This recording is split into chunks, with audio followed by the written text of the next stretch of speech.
Yeah, you keep looking for happiness. While you are looking for happiness, do you find it? No. Because if you are looking or if you are trying to be happy, if you say, I am trying very hard to be happy, yeah, what do?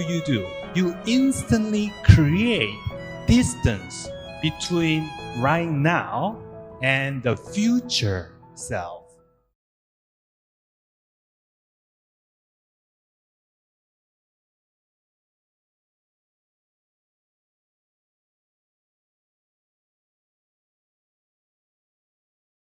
Okay, can everyone hear me? Yes, okay. I would like to thank everyone for coming to this event. I'm very honored to be invited in this event and to this university. This is my first public talk in Indonesia. Yeah, so I'm very honored. Yes. I think the Bernardo, right? BJ. BJ, yes. BJ asked me excellent question, question of who am I, right? This is the question that we always ask ourselves throughout our lives, right? What am I? What is my identity? In order to formulate our own identity, when we were young, we begin to associate with different kind of story. That is, I am born in such and such family, right? And my family, has nice house or not so nice house, or my upbringing was as whatever that was, and I follow whatever the religion that my parents believed, and then I begin to have my own personality. I am shy, or I'm outgoing, or I have, I like this kind of music or that kind of, hobbies. You see what I mean? And then you begin to formulate your own identity, around those kind of, stories. Yeah. But those stories also at the same time restrain us. It makes us feel we are limited. Like, for example, when you say, I am shy, yeah, I used to be very shy. So when I say I am shy, then it makes me feel like I have to, I cannot talk in front of, large group of people, right? Because I have to be true to my identity. My true identity is what? Shy. So because I'm shy, I am not supposed to talk in front of other people. Or when I do, I have to feel a little embarrassed or, uncomfortable. But is it true that I'm always shy? Are you always shy? Yeah, I'm asking you, yeah. Are you always shy? Yeah, no. Sometimes we are shy. Sometimes we are not shy. Do you understand what I'm saying? Yeah. But if we define ourselves with some kind of past history, like story, that, maybe when I was very young, there was a shy moment. I appeared to myself, to be quite shy in front of my, family or in front of my teacher. Then I remember only that moment and then say, from now on, I'm going to define myself as being shy, Then what happened? That definition limit me. You see what I mean? Yeah? So whether it's your personality, whether it's your hobby, preference, whatever that is defining you as such, as long as you have that story within you, please see how limiting that is. Yeah? So your true nature is actually beyond that, beyond those kind of limitations, beyond those kind of labeling, beyond those kind of personality or upbringing, whatever the story that you keep on repeating yourself, and thereby you feel like you are locked inside the story, and therefore you cannot move. I feel like I'm prisoner of my own story. Yeah, but they are just story. You see what I mean? Just repeat after me. They are just stories. Yeah, they are just somebody's perspective. Yeah, somebody's perspective. Like, for example, while growing up, your mother might have said, oh, you are messy, you are very messy, right? So you somehow, when you were young, because your mom keep on saying you're messy and you're messy, I thought I am very messy. You see, you just basically adapt the perspective of your mother, your mother's view about you. Somehow you adapt that view, right? And then you think that view defines me, right? And if you do that, who's being limited? Me. Are you always messy? No. Maybe sometime I'm messy, but not always, right? So whatever that view somebody says about you, don't believe that, okay? Because that is that person's perspective, that person's opinions, right? And that person has their own limitations, yeah? Because of they're seeing things through their limited view, limited experience, and their own particular preference, and thereby they are judging you as such. But you don't have to accept their judgment. Do you understand what I'm saying? Yes? You can say, oh, that is very interesting that you say such and such, but I don't think that is necessarily true, yeah? Like, for example, sometimes, people say, oh, you are not a good monk, or something like that. Yeah, you are not a very wise monk, or, whatever they want to say about me. And then I say, oh, that's very interesting, yeah? But I don't think that is true, because that reflects, that particular view reflects more about that person than myself. Do you understand what I'm saying? Yeah? How many times do you feel that, somebody says something about you, but if you listen to that, actually, it wasn't about me. It was more about themselves. You see? Yeah? So I want you to feel that, whoever says anything, negative things, especially judgment about you. Yeah, you are, ugly, or you don't have a talent, or you are not lovable, whatever that is, that just reflects that person's limited view. You are way more than that, okay? Actually, in fact, you are free, right? What did I just say? You are free. Yeah, you are free. You don't have to just dwell on what other people says and end up feeling jaded, in prisons. When I was young, when I was 16 or 17 years old, I thought that happiness, what I'm looking for, maybe what I'm looking for is happiness, right? What you're looking for is happiness. Am I right? Yes? Yeah, we are all looking for happiness.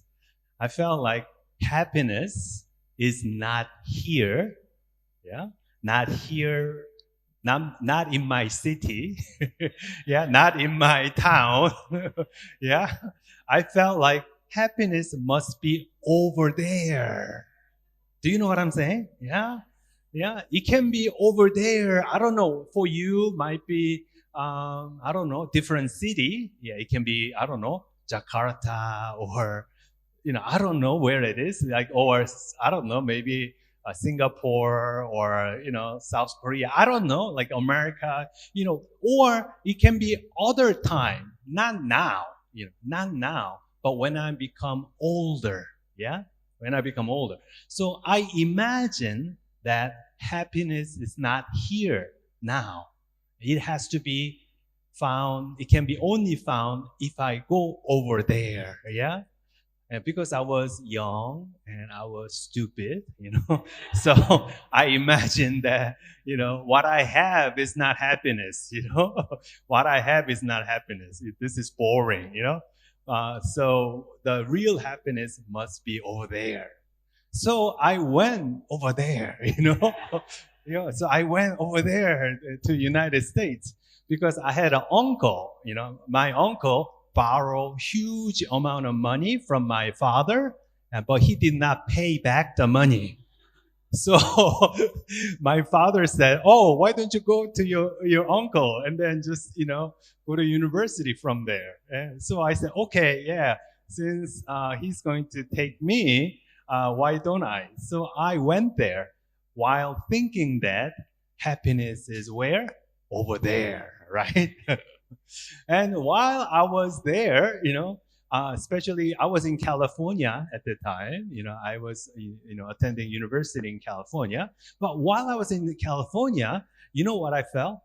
I felt like, oh, the real happiness is not here, but over there, that's East Coast, East Coast, Boston, like Boston and New York, not West Coast, it has to be East Coast, So I imagine that real happiness is in East Coast. So it has to be in Boston or New York, So I went all over there, right? And thinking that that's where it is. Yeah, that's where that true happiness is. Then when I was there, what did I find out? Yeah, I found that, oh, it's not here either. It has to be somewhere else. So I actually decided to live 2 years in China, Beijing. Yeah, I was studying in China. And then while I was there, guess what? Oh, it's not here. It must be where? Japan. So I went to Japan and studied in Osaka, in Japan, do you see the pattern? Yeah? Do you see the pattern? What's the pattern? Yeah, you keep looking for happiness. While you are looking for happiness, do you find it? No. Because if you are looking or if you are trying to be happy, if you say, I am trying very hard to be happy, yeah, what do? You instantly create distance between right now and the future self. You see what I mean? Yeah.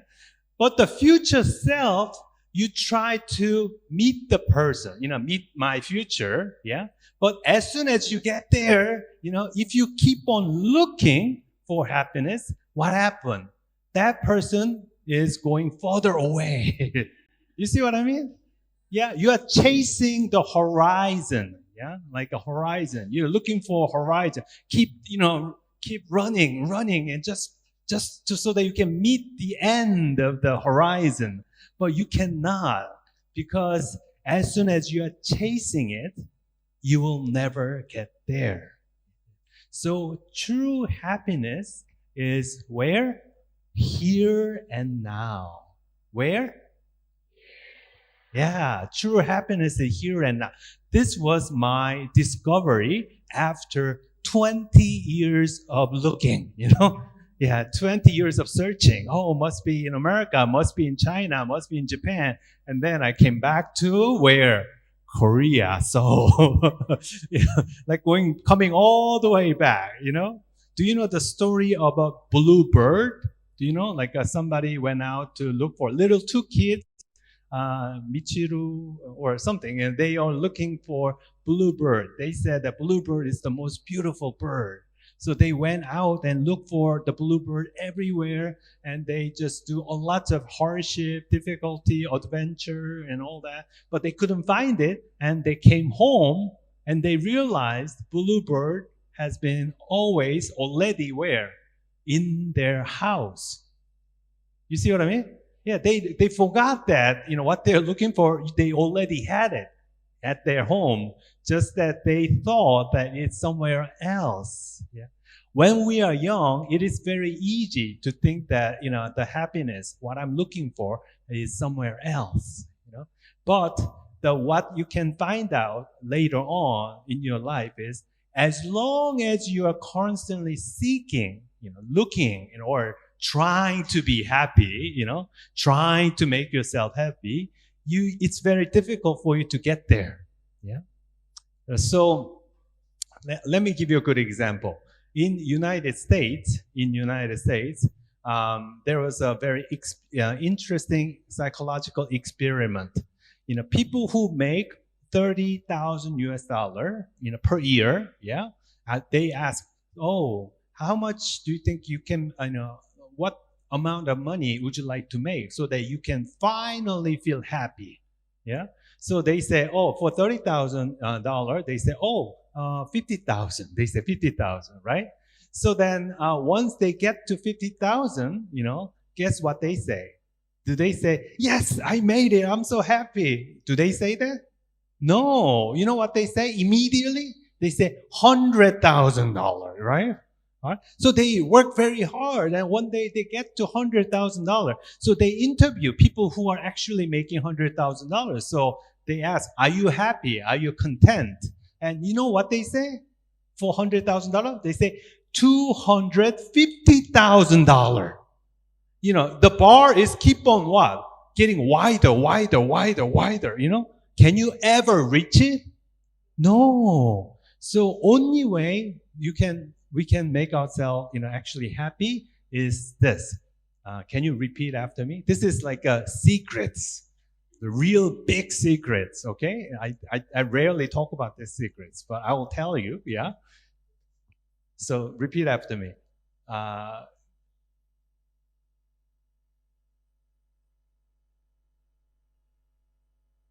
The secret to happiness is to realize I am already happy. Yeah. That's it. Yeah. Yeah. Okay. I'm not saying that what you have is ideal.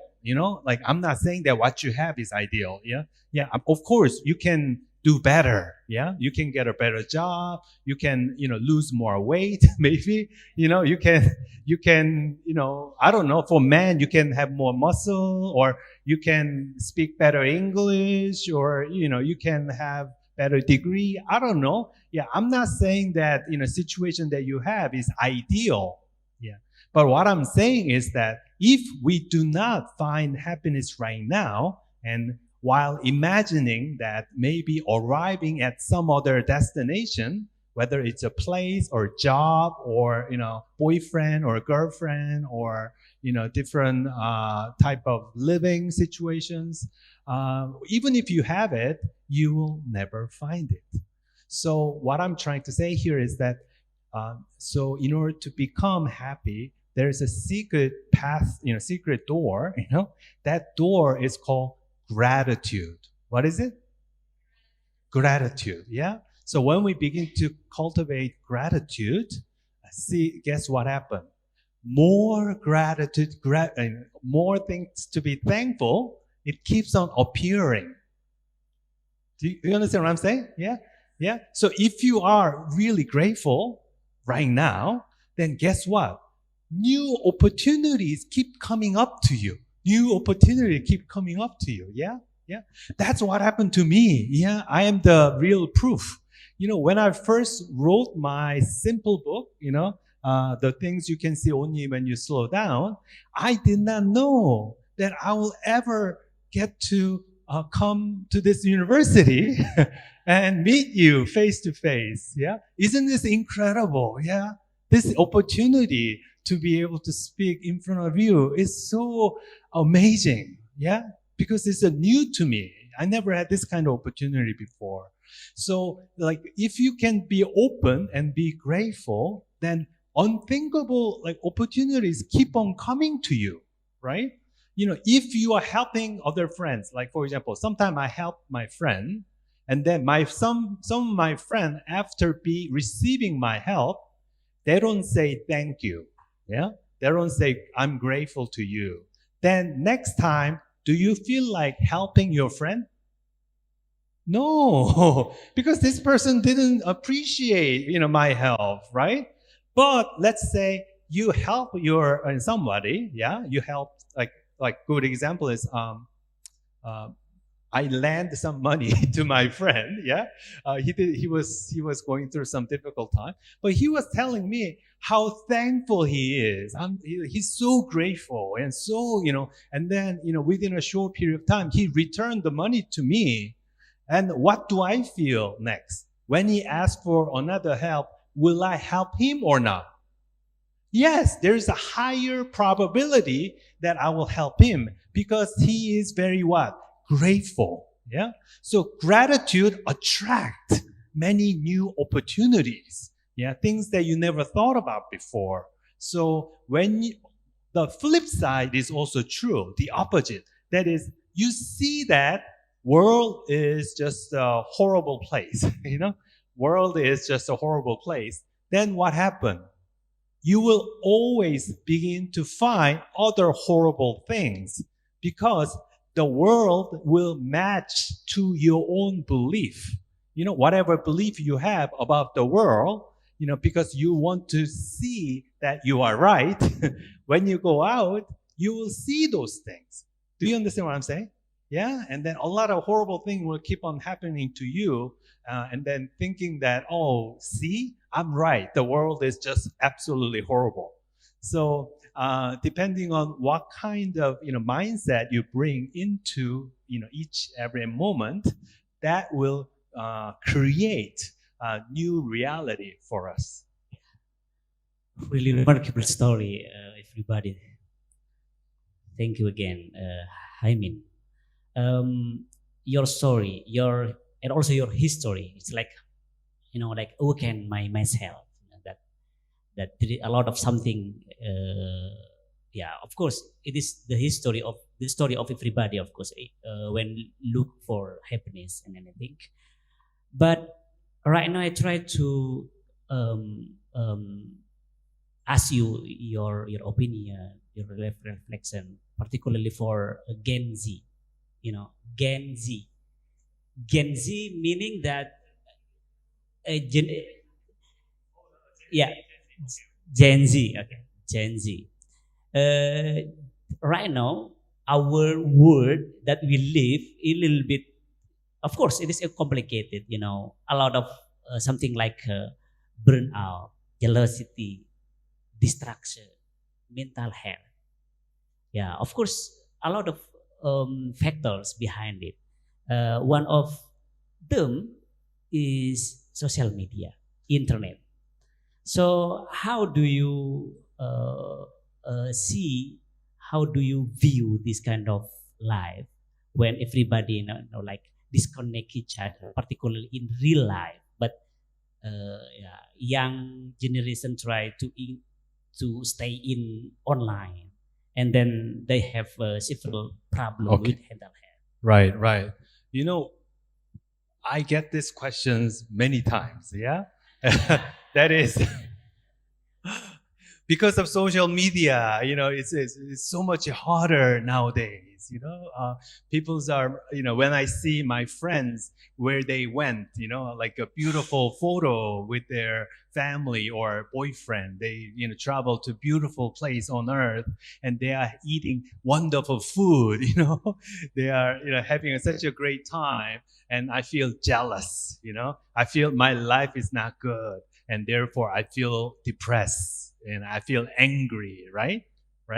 And therefore we are the victim, victim of social media. Yeah, this is very common, narrative that I see here all the time. But the thing is, the wonderful thing about social media is that if you do not want to see it, can you not see it? Yes, you cannot see it. Yes, you can block it, right? If you don't want to see it, you just block it or you mute it. Yeah, Facebook has a muting function for 30 days. You don't have to see or hear anything from that person, right? Okay, what I'm trying to say is here is you don't want to be the victim, right? Because when you say I am the victim of social media, we become powerless. Yeah, we feel like there's nothing I can do, and therefore I can just only complain about the world and social media. But the thing is, my social media is filled with inspirational talk. I don't know about your social media, but my social media, because I keep on, listening to wonderful talk, TED Talk. Do you know TED Talk? Yeah, wonderful talk, inspirational talk about other people's, how we can better ourselves, how we can heal our heart, some of the great teachers' teachings and a wonderful positive message. Because that's what I keep on looking. Guess what social media does? They keep on showing more of that, right? In other words, you can choose what kind of social media you want to dwell in. You see what I mean? You are not a victim, You can choose, you can create how your social media feed you receive. You don't have to just be, passive and become a victim. Instead, I'm going to choose how I'm going to feel about myself, because I want to eat better. Then what do? I follow some of those people who, teach me how to eat better.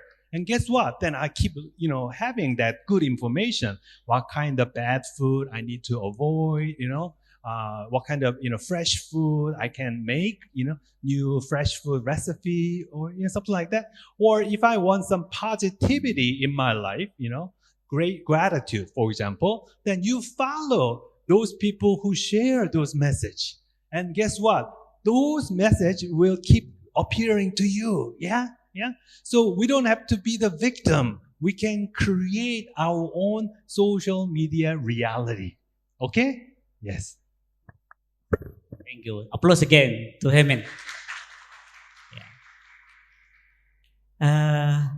And I want to ask you about a little bit religious, religious teaching of Buddhism.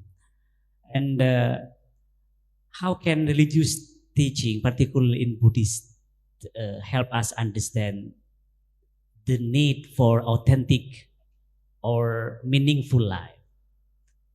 Because generally understood, we are here at State Islamic University. It means that most of us from Islam, it is important for us, of course, to hear from you the meaning of spirituality in Buddhism. How can Buddhism value can help, to heal the world? Maybe it's a little big things, but of course we want to hear your story, your opinion about it, because we are here from Muslim, generally from Muslim students. Okay. I taught religion in American University for about 7 years, right? Yeah. So religion for me is such a big topic. My PhD is in religious studies. Yeah, that's what I studied for the last 20 years. but when I was in high school, I met my friend, from the United States, actually. At that time, he was a Mormon missionary. I don't know. Do you know like a Mormon missionary? Like American missionary, like a Mormon missionary, right? So the reason why I, got to, hang out with him is because I can play ping pong. I can play ping pong free, with him, and practicing English with him. So, but as I was talking to my friend, he keeps on saying that his religion is the only truth, and the other religion is all wrong, right? That's what he keep saying, that Mormon, like it's part of Christian, maybe, Christianity, I would say, but that particular, Christianity, Mormonism is the only true, and all other religion is not true. Yeah. So, but if I go see other religion, like for example, for me at that time, I was surrounded by Protestant Christians. My aunt, they were all Christians, right? And so when I went to see other, Protestant Christian, they say, no, no, no, no, that's not true. Mormonism is not real religion. Yeah, if you want to be saved, you have to come to my church. My church is baptism. Yeah, Baptist church is a real church, right? And Catholic is not a church. Yeah, Catholic is not a church. Mormonism is not a church. My church is a real church, right? And then, when I go see a Buddhist monk, yeah, although Buddhists tend to be a little more tolerant, they recognize the value of other religions, right? But when I get to talk to them, like really, really talk to them, like 9 to 10 p.m. talk to them, they have this pride that their religion is number one. Do you see what I mean? Yeah. But even within Buddhism, there is division.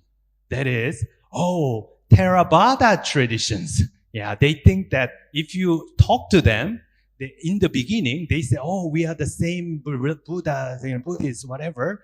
But if we talk to them at 9 p.m., 10 p.m., over, drink coffee or not coffee, the tea, then they say Theravada is number one, right? Other Buddhism, Mahayana or Tibetan tradition, Tantric, no, they are not real Buddhism, right? But if you go listen, study Tantric Buddhism, guess what they say? Tantric Buddhism is the fastest, best Buddhism in the world, not the Mahayana, not the Theravada, And then if you come to Korea and talk to Zen Buddhism, what do they say? Guess what? They say what? Zen Buddhism is what? Number one. And then all other Buddhism is not good, not as good. They are good, but not as good. You see? You know what I mean? Yeah. What's happening here? What's going on here? Do you see pattern? Yes? What is the pattern? The pattern is whatever that person is familiar with, closest with, they think that what they are closest with, whether it's a religion or whether it's a tradition, whether it's a habit or food preference or color of your clothes, the way you dress, whatever that is, when that person is close or familiar with that, whatever that is, in this case is religion, they think that familiar thing is good, yeah, better than other things, yeah. In fact, it is the best. You see what I mean? Do you see what I'm saying? Yeah. So if you talk to people who live in Seoul, and they will say, Seoul is number one. Yeah. If you talk to people who live in New York, they say New York is the center of the world. If you go talk to Paris, guess what? Paris is the most beautiful place on earth. Yeah. What's happening here? Yeah. How can we be so sure that what we are familiar with is the best? Can we ever be sure? Can you? Yeah. Because I spend so much more time studying Buddhism, right? But just because I spend a lot of time with Buddhism, I cannot say that because I didn't spend equal amount of time and effort to learn about Islam or Christianity or Judaism or Hinduism, yeah? How can I say that what I'm most familiar is the absolutely right and all other thing is just all wrong? It is like saying my mom my mother is the most beautiful woman in the whole world, right? A lot of children that feel that way, right? My mom is the most beautiful woman in the whole world. Yeah, but what do you find out later? Your friend also has his mom, right? Your friend has her mom. And then your friend thinks her mom is the most beautiful woman in the world. Yeah? But the thing is, just because we know, we are most familiar with, in this case, mother, yeah, doesn't mean that we cannot say that. You can say that my mom is most beautiful woman to me, but it is very difficult to say my mom has to be the most beautiful woman for everyone. Do you see the difference? Yes, right? I think that's where the tolerance and respect comes, when it comes to religions. Yeah? Because I spend a lot of time studying about my religions, and the thing that I am very familiar with, and therefore I feel very comfortable. And not only I feel comfortable, I feel it is very good. And because I think it's good, I think it is right, right? Just because I feel this is right, how can I make this judgment that others are wrong? You see what I mean? Yeah? Isn't this a little too simplistic? Just like a little kid saying that my mom is the most beautiful woman in the whole world. If we were to assert my superiority of one religion, it is to say, isn't this a similar in a conversation? So rather than saying that, I think my religion is number one, I think we can say that my religion is number one to me, and I also do not know about other religion. Therefore, I have a lot of respect for other religion because I do not know. I simply don't know. How can I make any kind of judgment when I do not know? You see what I mean? Yeah, I think that has to be a better, approach. Yes. Yeah, I want to elaborate more about a multicultural society like Indonesia, and also because it is the moment of GusDur memories that ini sudah satu minggu ya. In 1 week, GusDurian has special memory of loving memory for Gus Dur, yeah. So as Zen monk who often engage with cultural different culture, you were in America, then to China and other places, that of course you face different realities with different cultures and identities. How do you view the importance of tolerance, religious freedom, and belief for unity, particularly to create peace in society? Because it is peace, to create peaceful society, because it is the big problem for us. It is like a real cause for a country with a different culture, with different backgrounds. We have, at least our formal religion here are 6 religions: Islam, Christian, Catholic, Buddhist, Hindu, Confucius,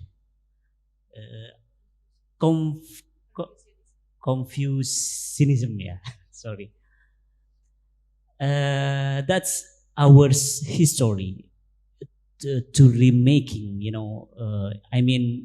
Our society try to build peaceful society every time, and Gus Dur was one of the figure that try to introduce and make our society better and peace.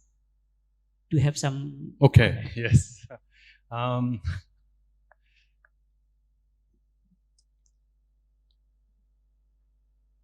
Okay. Let's say that somebody grew up.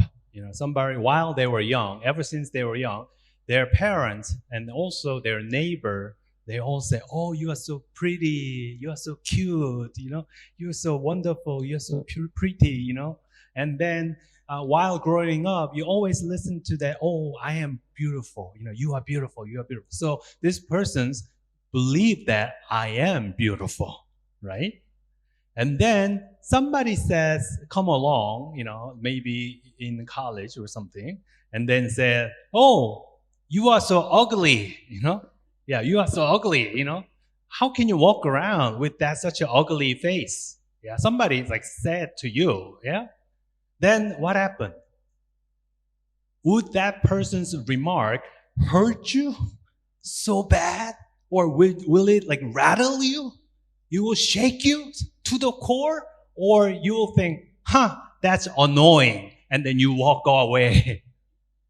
You know what I'm saying? If you truly feel that you are already very beautiful, then people who say the opposite, like you are ugly or whatever, then it's not going to affect you. It's not going to faze you. It's not going to disturb you to the core. Yeah, you'll be annoyed, like, what are you talking about? And then you just walk away. Yeah, like, or let's say you have a lot of money in your bank. Like, just imagine that. Yeah, and then somebody come to you and say, you are such a poor person. How poor are you? Then what do you do with that? With that person's remark, you say, okay, whatever, and then you ignore and move on. You see what I mean? Are you threatened? We are not threatened.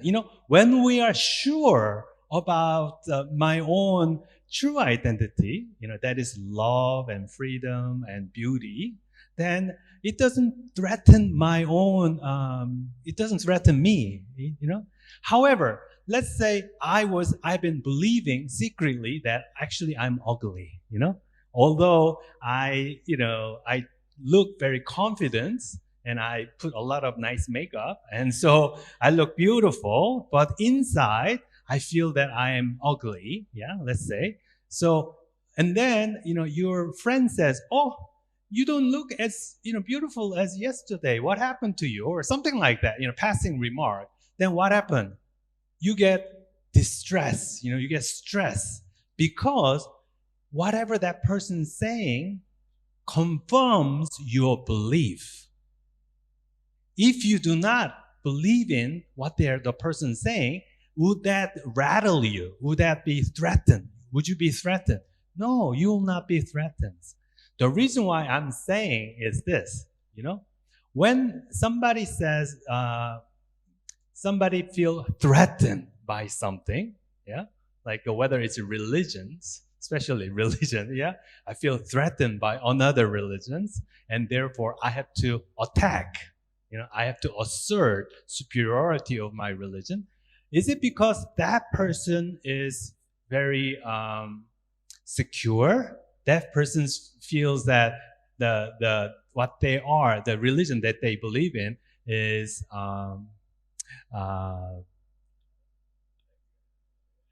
something that they feel very what's the word that I'm looking for? Very happy, and you feel very assured of yourself. I guess what I'm trying to say is that, we feel threatened, yeah, only when we do not know our own value. Yeah, when we are not sure about who we are, then when somebody is what they are saying, it can, really we see that as a threat. When it comes to religious freedom, I just want to, think about this. How much are we really free? How much are we really free when it comes to religions? Because how many of you choose your religion against your parents' wish? How many of you? Yeah? I see no hands here, right? Yeah? Did you have freedom?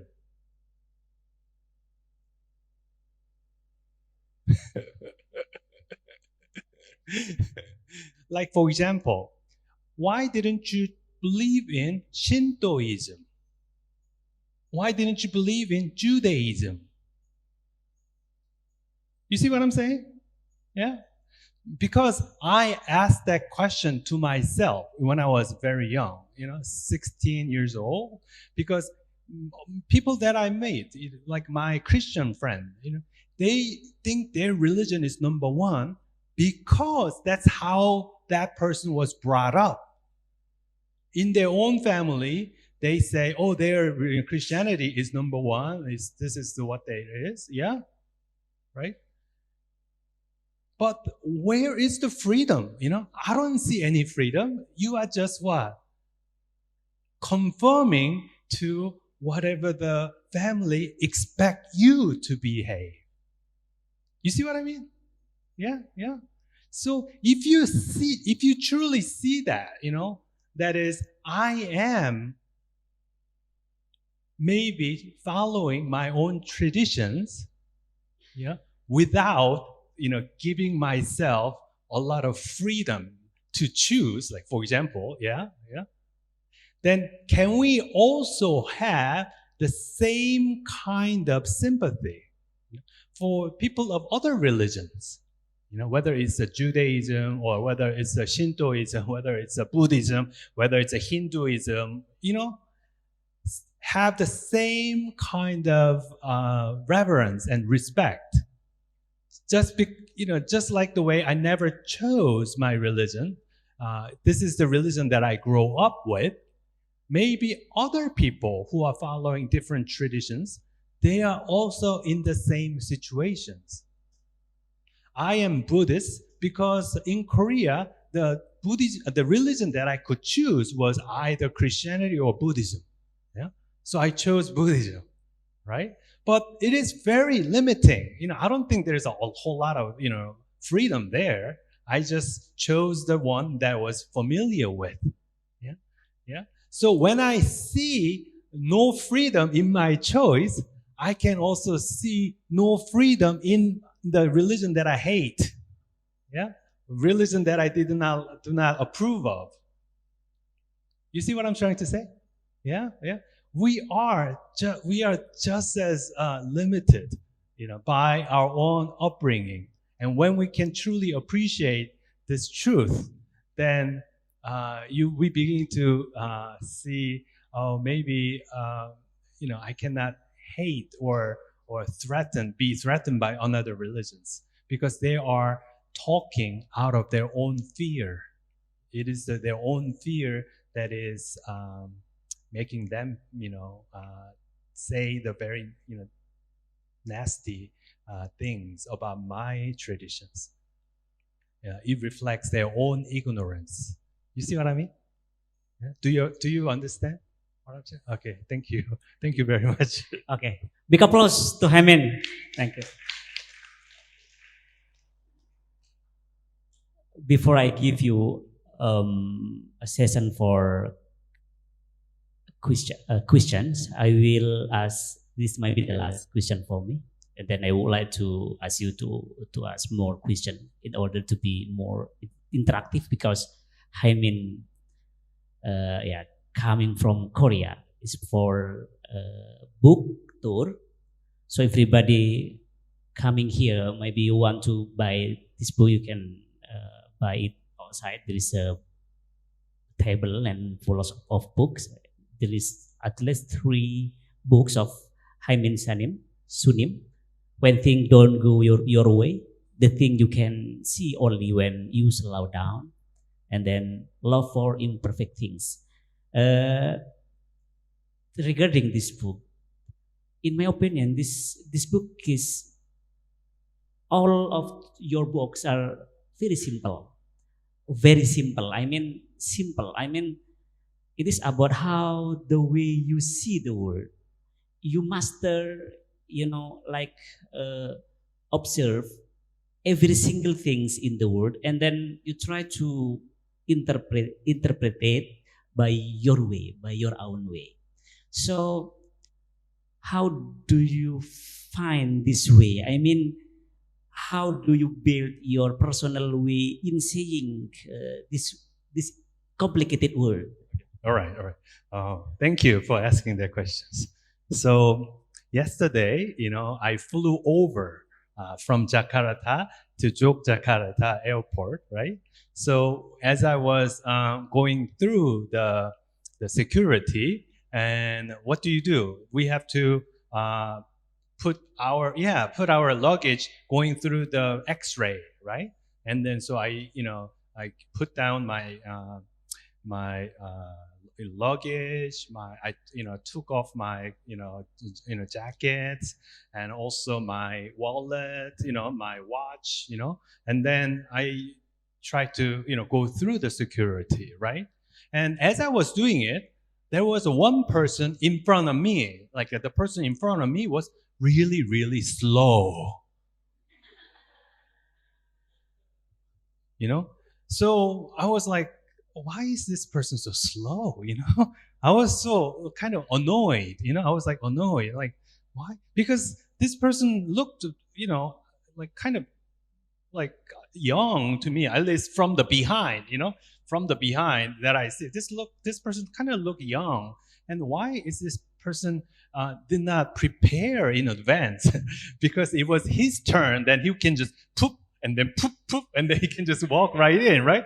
But all the way to the end, he was not preparing, and then only when he was his turn, then he start doing it very slowly. So I was very annoyed, right? And then so I was like, okay, I'll just wait. I'm the author of The Things You Can See Only When You Slow Down, right? So I need to slow down. So I was like, slow down. Yeah. So I was like, slow down. Yeah. I was doing that. And then, he finally, finished everything. He walked through the X-ray.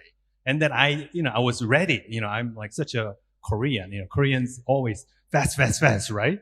So I put everything down, and then I went through the X-ray very quickly, and then I tried to retrieve my things. Yeah, but my things was right behind the person, right? Very slow person, young, slow person, and then I was very annoyed, right? So I wanted to see what he looks like. Right? He's like, so I just turn around and I try to look what he was blind. He was blind man. Oh my gosh. He was blind man. When I looked and I realized that, oh my God, the person in front of me was blind. And because he was blind, he could not see. He has to wait. He has to feel. You see what I mean? Yes. And then all this conversation that I had within my head, how come this person did not prepare in advance? How come this person is so slow? Why is he making me so annoyed? All of this, I realized it just happened within my head. I interpreted the situation and making me a victim of the situations. But in reality, was I victim? No, I wasn't. I was not aware of where that person was coming from. Do you see what I'm saying? Yeah. Oftentimes, we have a problem with another human being.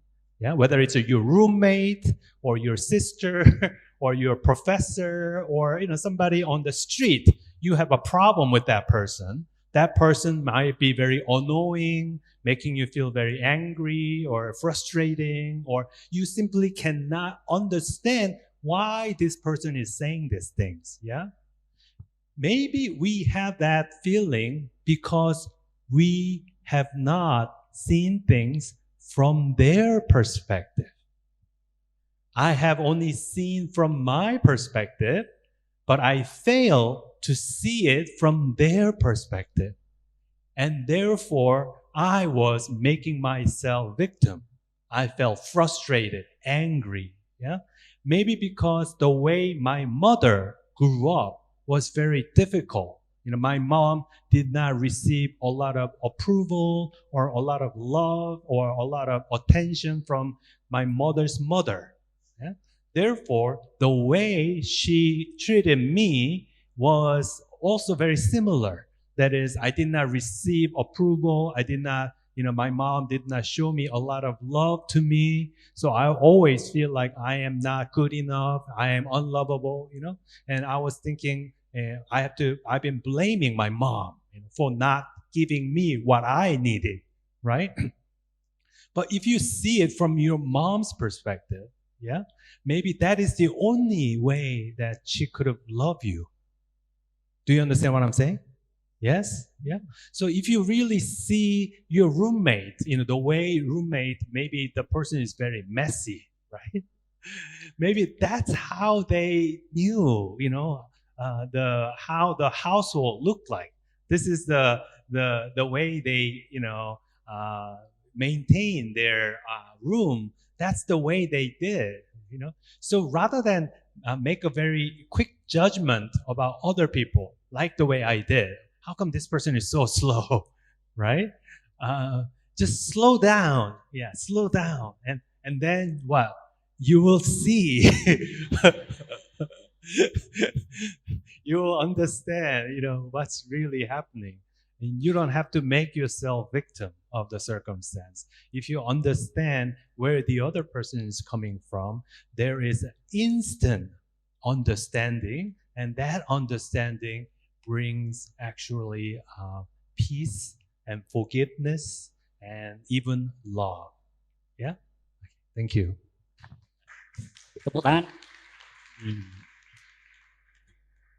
Yeah, I have to say that this book is not only about one thing, but it is a comprehensive way to understand life, covering from about relationship, broken hearts, of course happiness. This time is yours, everybody. Kalau misalkan mau nanya bahasa Indonesia juga nggak apa-apa, biar kita bantu. Tapi langsung komunikasi sama beliau di bahasa Inggris itu akan lebih bagus. Jadi ini banyak waktu kita, Mas ya. Sengaja memang we have about 35 minutes, I think, our answering question. I will divide into 2 sessions ya, 3. Itu pertama. Kalau masih banyak nggak apa-apa. We have 5 coupon from Gramedia. Nanti siapa yang milih saya nggak tahu. Saya yang milih. Oke, saya yang milih. Oke. Saya buka 6 pertanyaan. Silakan nanti nama dan dari mana. Dari depan 1. Teman-teman mohon dibantu ya untuk mic-nya ya. 1, 2, 3, 4, 5, 6. 6 dulu ya. Dibagi 3 dulu nggak apa-apa. Nanti terserah. Misalnya saya mau nanya Haemin, kalau misalkan langsung dijawab tidak apa-apa atau masih dikumpulkan. Would you like to answer the question by one by one or directly? Yes, one by one. Oh, one by one. Silakan.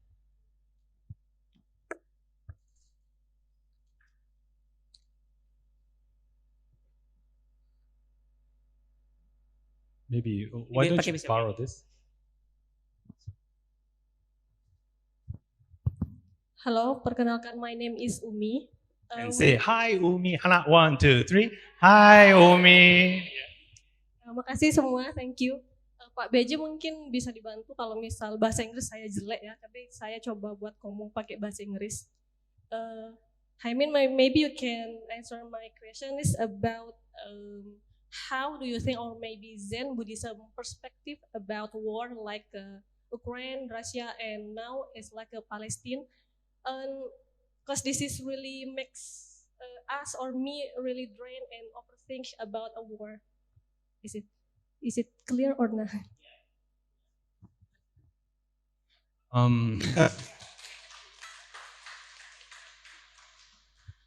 Right.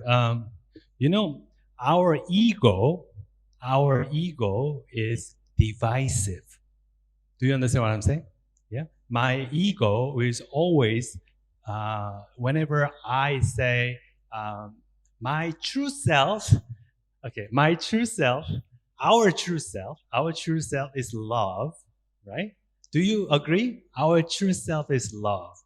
Yes, yes. But love is here, but right above love, there is ego, right? Then love wants to be what? Wants to love each other, and love wants to understand each other, or love one other person to feel happy, right? Yeah. But ego, on the other hand, doesn't want the other person to be happy. The ego want me that prove that I am right. You see what I mean?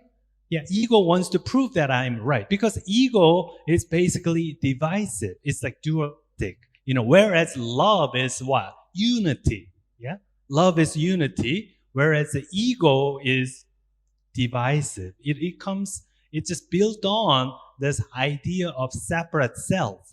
Yeah, I am separate from the rest of the world, right?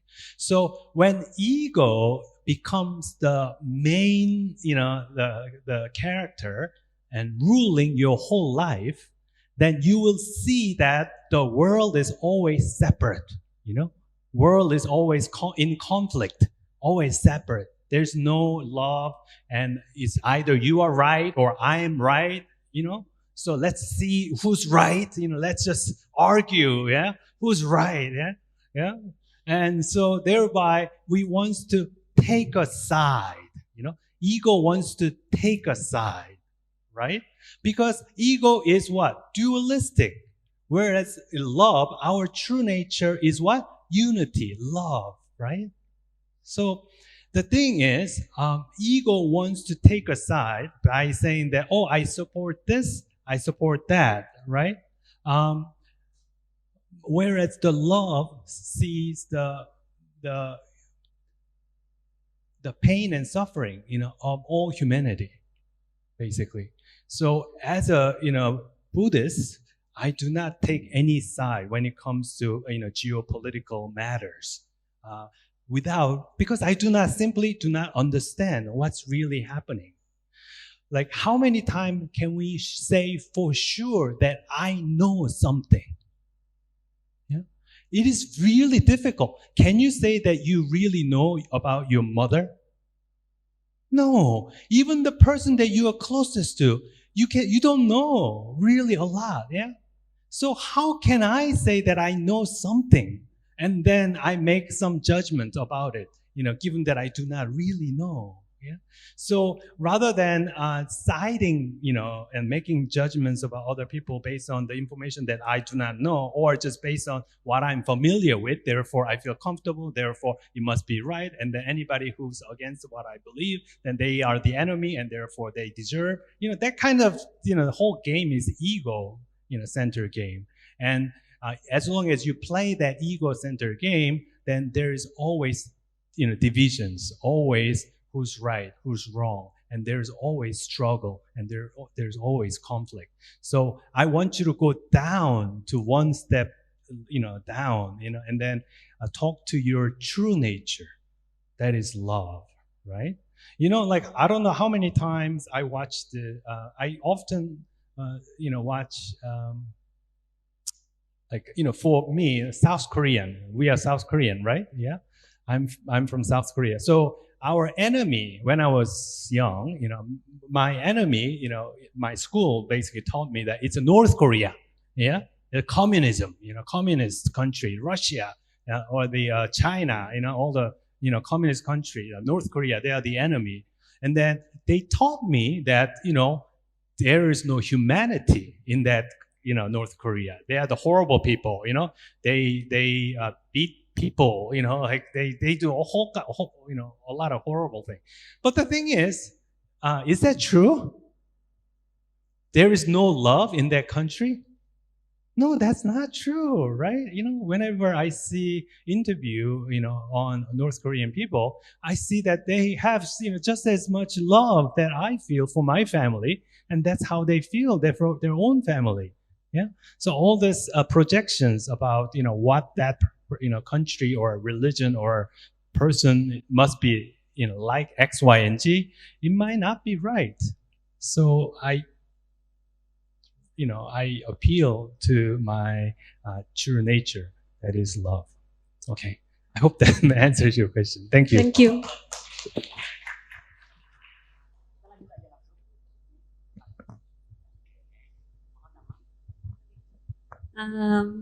Sore semuanya, aku Ana. What's your name? Anna Lisa. 1, 2, 3. Hi, Anna. Good evening, Sunim. So I have a conflict in my heart because my partner is from a different religion, and everyone can relate, yeah.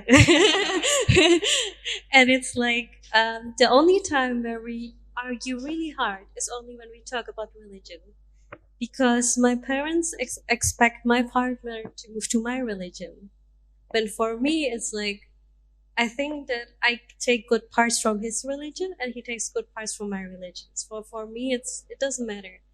And at the end, because he was experienced how my religion practice and stuff like that, he then asked me to convince him to move to my religion. That I have to convince him because I have to. He asked about many things, about theoretical things, you know. But for me, it's more that like, my religion is just something that helps me go on in life, but I'm not really deep in the theoretical part, you know? And that is where I feel like that's the hard part for me, because I cannot convince someone when I myself, I'm not theoretical about it, but for me it's more like, I feel that my belief helps me go on in life. And then the other part is also, there's the second question actually, where it's like, for him it's more that like, if later on we have kids, I want my kids to have freedom in choosing their religion, you know?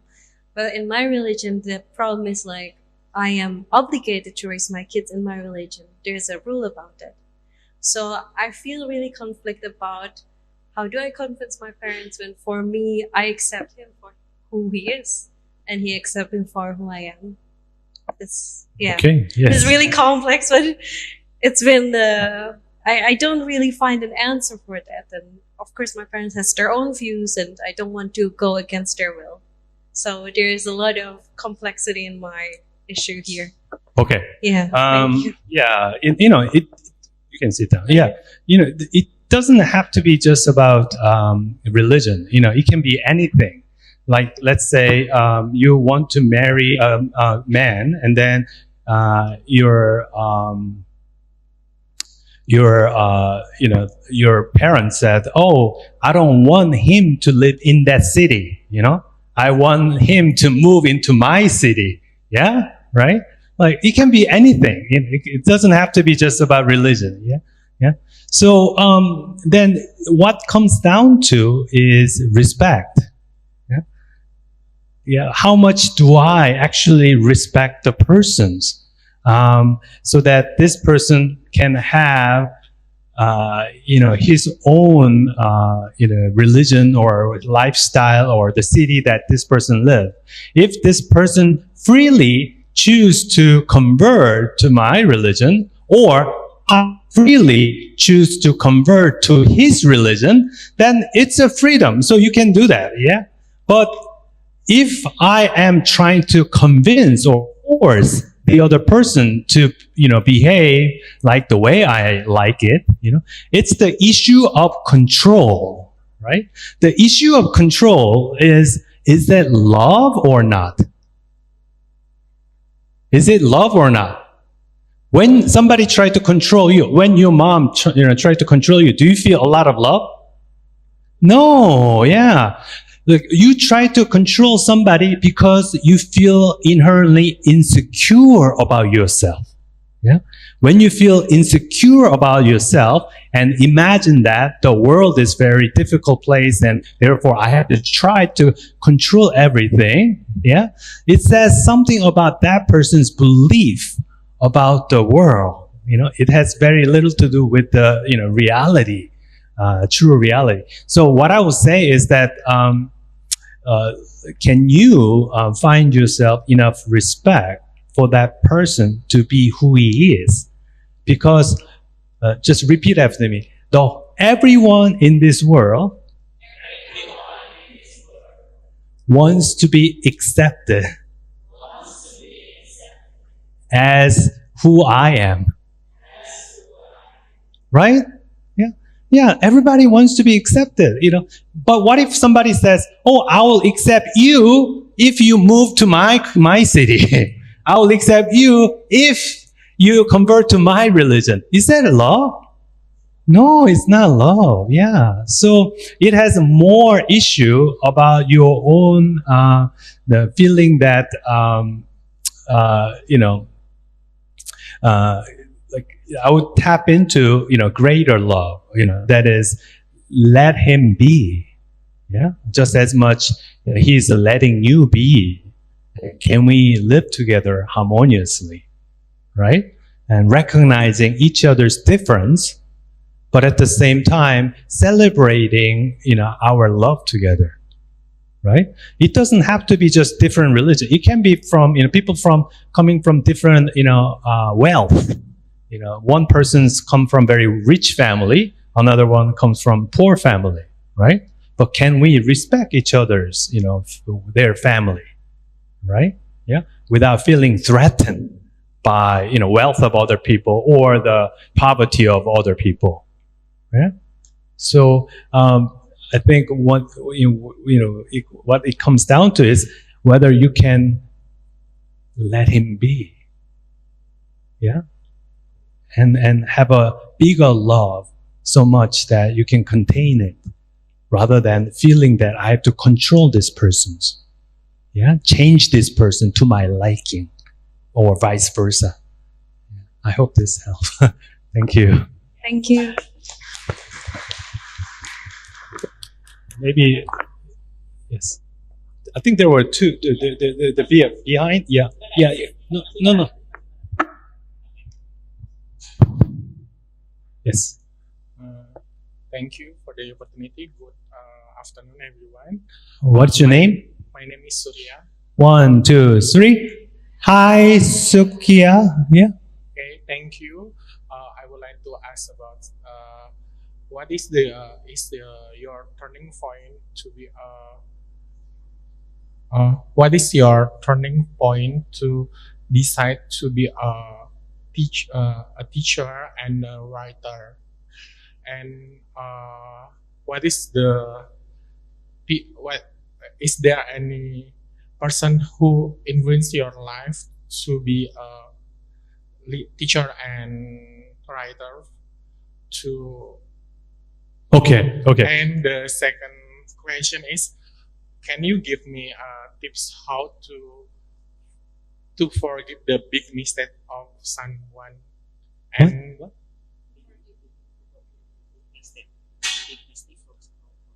find peace in my life? Okay. Yeah. So the first question is, how I became a writer is because I didn't know that I was going to become a writer, right? I didn't know. When I was young, I didn't know that I was going to be a monk, yeah? And I didn't know that one day I would go to Indonesia and go to, Yogyakarta and, give a talk in front of you. I didn't know, yeah? So life is full of opportunity, full of possibility. Also another word is uncertainty, yeah? If you can embrace uncertainty, it can also lead to many different possibilities. As long as we stay positive and also be grateful, then gratitude opens up new opportunities, right? Yeah, so as I was, tweeting at the same time, Twitter was very, popular. So I just, share my thoughts over Twitter, and especially after talking to young people in Korea. I give them some advice and I write about it, and then people begin to follow me. And then I didn't think much of it. But later, somebody told me that, I should turn that into a book. and then I got a couple of offers from different Korean publishers. And that's how I started. And then after my book became bestseller in Korea, the right has been bought by the US, the Penguin and Random House, the biggest publisher house in the world. And then, the publisher began to sell my rights, throughout all this different country. So I never knew, this would be possible. So what I'm trying to say is that please open to many possibilities. That we do not know what kind of lives we have. As long as you stay positive and grateful, then gratitude will attract a lot of new opportunity, unthinkable future. Okay? Yeah. And then the second question is, how can I forgive somebody? Yeah. I talked about that in my second book, I think about forgiveness. Yeah. So please buy my second book. but like I guess short answer is that like I said before, rather than trying to see things from my own perspective and try to see things the person who hurt me, that person's perspective, because they did not know better. Yeah, they didn't have any other option. That's how they brought up. That's how the particular condition they found themselves in.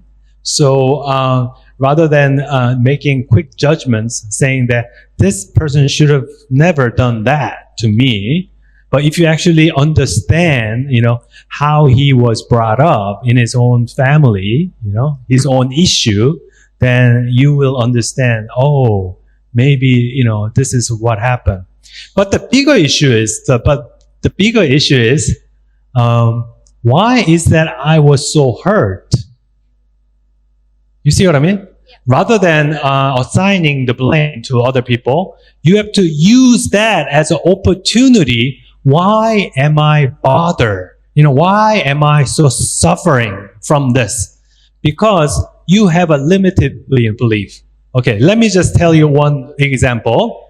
So 3 days ago, I arrived in Jakarta. 2 days ago, I arrived in Jakarta. In the morning, I woke up and had breakfast in the hotel. In the hotel, I was waiting in line to get omelette, egg. And then, so there was a woman in front of me, and then me. And then older Indonesian gentleman came, and then instead of waiting behind me, he went around us and then talked to the chef that, oh, I want sunny side up or something like that in Indonesian language, right? So I was like, what's happening? What's happening, right? And then the chef made the egg and for him first. So I felt like, what the hell, what's going on here, right? And then I was annoyed, yeah. But it was bothering me. I was so bothered by this, yeah. And then, so I use this as an opportunity. Why am I bothered? Why am I hurt by these situations? Because for some people, it doesn't matter. Like, I have plenty of time. At that time, I had like 2 hours of freedom, right? So it wasn't as though I was under, pressure to go somewhere, right? I had a lot of time, but I was bothered. So I tried to go deep to myself. Why am I like so bothered? And then it hit me. That is, when I was growing up, some of the, narrative story that I was falsely holding on to was that the story was, I am unimportant, or I am not important because I am poor. Do you see what I mean? As a child, I felt that I am unimportant because I'm poor. Yeah. So because I'm poor and I'm unimportant, other people can go before me. Yeah. That's what I thought. And then this person just confirmed my subconscious narrative. You see what I mean? Yeah. That's why I was so upset. Yeah, he just confirmed my, my subconscious, narrative. But at that time, I asked myself, Haemin, are you really not important? And then the answer is what? No, I am important, just like everybody else is also important. You see what I mean? Yeah. And because I saw that this was not true, yeah, I can shift my mind of abundance. I have a lot of time, yeah. So I can, okay, if he's really that desperate, let him have it, let him have an egg before me. No problem, yeah. I can be generous, yeah. I am just as important, right? You are important and I'm also important. I'm letting you have the egg. No problem, right? Do you see what I'm trying to say? Yeah. So if you are hurt, ask yourself, why am I hurt?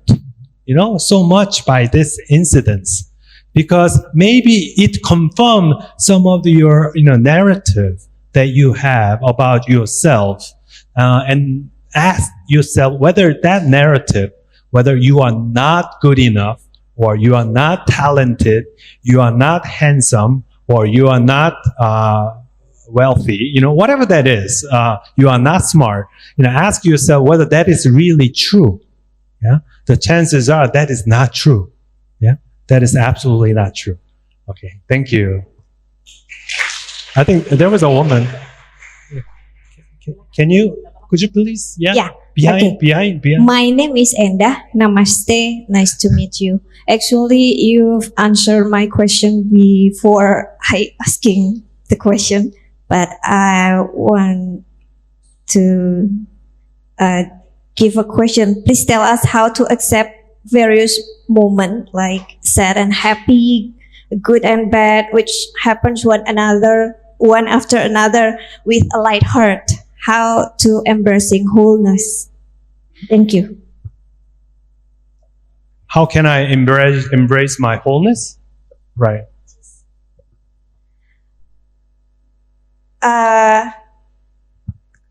Mungkin bahasa Inggris saya nggak terlalu bagus gitu ya. Jadi kita selalu mengalami hal-hal yang bergantian, baik itu sedih, senang, terus kadang-kadang sesuatu yang kita nggak harapkan, baik, buruk, dan itu gantian terus gitu. Kita nggak selalu sadar untuk bisa sabar, bisa menerima itu dengan baik. Jadi gimana caranya kita menerima dualitas baik dan buruk itu sebagai sebuah keutuhan gitu. Makasih. Oh, okay. All right. Right. Let me tell you the good news. The good news is that whatever the feeling that you have, it's going to disappear soon, whether it's a disappointment, hurt, whatever, disappear. Okay. In the lunch, right before coming here, we had a beautiful lunch, close to, it was just amazing lunch we had, right? And while I was having lunch, mosquito came and bite me here, right? Mosquito bite me here, right? But I was okay with it. Why? Why am I okay with it? Because, why? Yes, it will what? It will hurt me a little bit, but after 1 hour later, will it still be hurt? No, yeah. You see what I mean? So I'm okay with it because I know that it's not gonna last, whatever it's a disappointment, whatever it's, sadness or loneliness, whatever that is, it's not gonna last. So, when I know that it's not gonna last, I can be with it. You see what I mean? If you fight that, I don't want to be lonely, loneliness is something wrong, I don't want to feel lonely. And then what do? You repress or you argue with loneliness. And by arguing loneliness, what happened? You prolong loneliness. Yeah? You extend that emotion, you make that emotion bigger. In English, they say, whatever you resist, it persists. Yeah? So you make it persist by resisting it. I don't like this loneliness. I don't like this sadness. I don't like this feeling of depressions. It comes and goes. And then, so you see the impermanence of it and be okay with it. You see what I mean? Yes. Okay. Thank you. And there was a woman. Could you? Yeah. Do you see? Yeah. Raise your hand. Yes. Okay. Call me Maza. 1, Hi. 2, 3. Hi, Maza. Thank you. Hi, everyone. I hope you all have a good day here at forever. Thank you. Thank you for coming in here. My question is, how do you make sure that gratefulness and positivity, shall we say, is not running from problems, it's not gaslighting other people, problems, it's not toxic positivity. My question is because my family take very good care of our health because we have a disease history of blood pressure and cardiovascular thing. My brother ended up died of cancer, and my father of liver problems. And thus, it is very problematic for us to have any kind of smoke and environmental factors such as somebody throw waste in front of our house. I once confront an online driver who smoked in front of in our home, and just now my friend has to confront a bunch of Muslim men who is waiting, who doesn't want to go in the mosque for the preacher, but then waiting, smoking at my friend's terrace in front of her home, which is a private area, not a public area. And she is a single mother with somebody in the family is cancer. Well, both of her parents. So in real problems like that, I'm very grateful of this life. I would like to take care of my life. But then other people, this is not feelings. This is some other people doing their stuff, their feelings of insecurity and whatever, and affecting my life. Right now, I have teeth problems because some doctors, some dentists did not think that my pain was just feelings in the past. And you mentioned about America. Jack Tapper's daughter actually almost died, and her father actually has to call the hospital to say, "Hey, my daughter is having problems, not cramps." So because as a female, we are under condition of molested, and then our pain is not taken seriously because it's emotional. So we say, put it when it's actually a real pain. How do you Yes, deal I with that? understand. Thank you. I understand. Yeah, thank you. Thank you so much for the questions. This is very important questions, right? How can I remain grateful in the face of very challenging, situations? Something that such as illness or violence. How can I find myself any kind of appreciations of the situations? It's impossible, right? I'm not condoning, we should not condone other people's wrongdoing. Yeah, that's not what I'm trying to say. I'm not saying that those behaviors are acceptable. Yeah, that's not what I'm trying to say here. They are not acceptable. However, I want to go deeper. Yeah, that is, the world that you see in front of you has so many different type of informations available to you, right?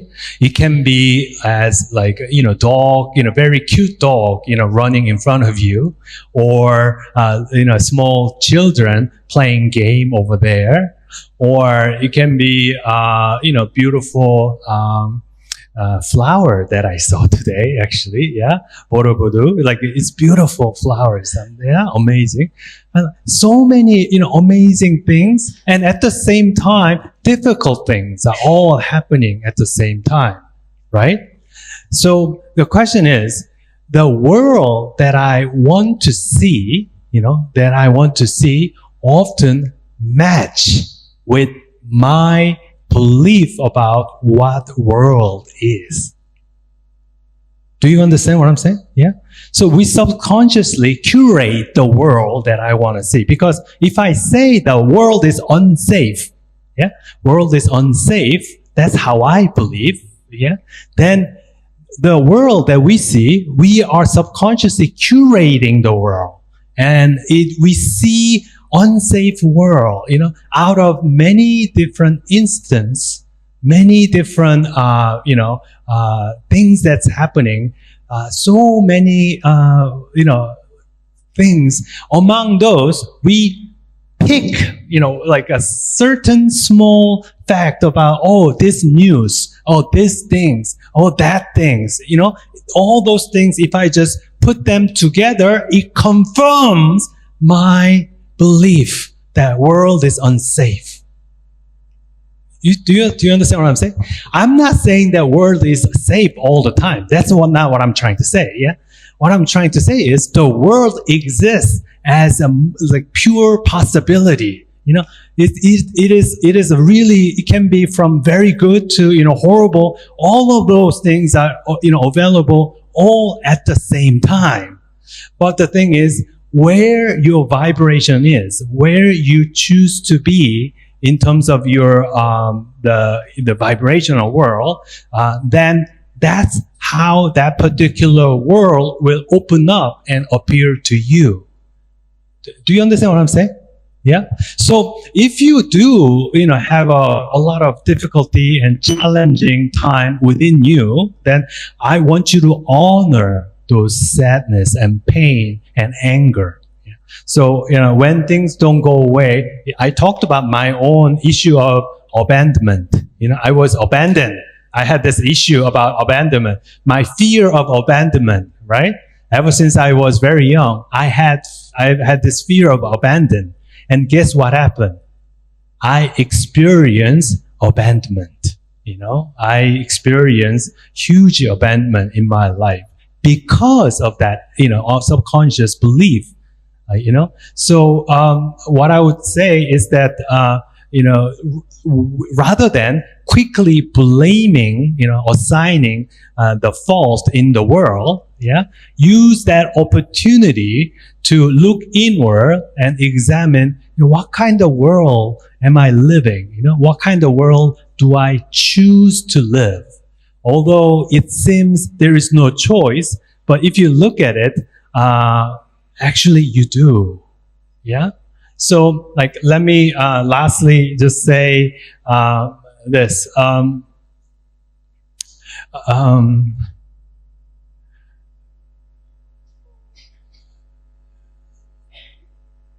I was,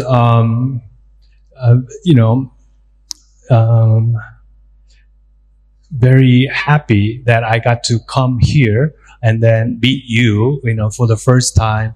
I never, been to any Indonesian university before, so this is first time. And so I was talking to myself, along the way in my bus. And you know what I said to myself? Thank you, my life. Yeah? Thank you, my life, for this wonderful opportunity. I was seeing the beautiful countryside of the around here, along the way, from the way to Borobudur, yeah, from the way to Borobudur, I saw countryside of Indonesia, and I was feeling like, wow, my life is so full. I am the richest person in the world. I get to experience all of this. I get to experience to meet you. This experience of itself is so wonderful and valuable, and thereby I feel like, thank you, my life, for this wonderful opportunity. Even though it's not always easy, yeah, there's always going to be somebody who, very slow or cut you off, However, all those difficult, challenging moments, if we use that as an opportunity to look deep, go deep and try to see, where our condition is, then it can become a place to mature ourselves, then evolve spiritually. Yeah. So we will have more tap into gratitude and also love in that way. Okay, thank you so much.